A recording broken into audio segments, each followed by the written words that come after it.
Mag-ingat sa pagbili ng mga bagay na segunda mano dahil baka ito ay may dalang malas. Alam mo, ikaw napapansin ko ha, napakahilig mo sa mga lumang bagay at saka yung gamit na.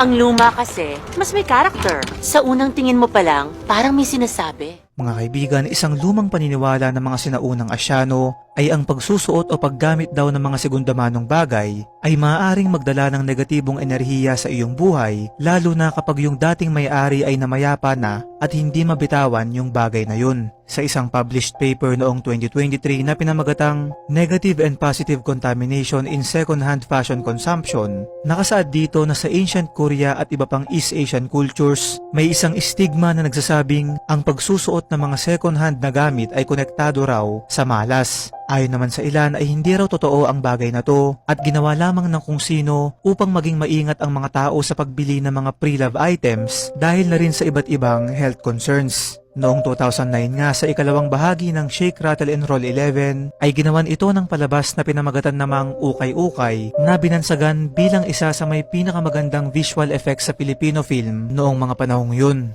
Paalala lamang, walang masama sa pagbili ng mga ukay o segundamanong gamit at wala ring ebidensyang magpapatunay sa pamahiin na to, bagkus ay ibinabahagi ko lamang sa inyo ang kaalamang ito sapagkat ako mismo ay nag-e-enjoy sa pagbili ng mga gamit na luma na.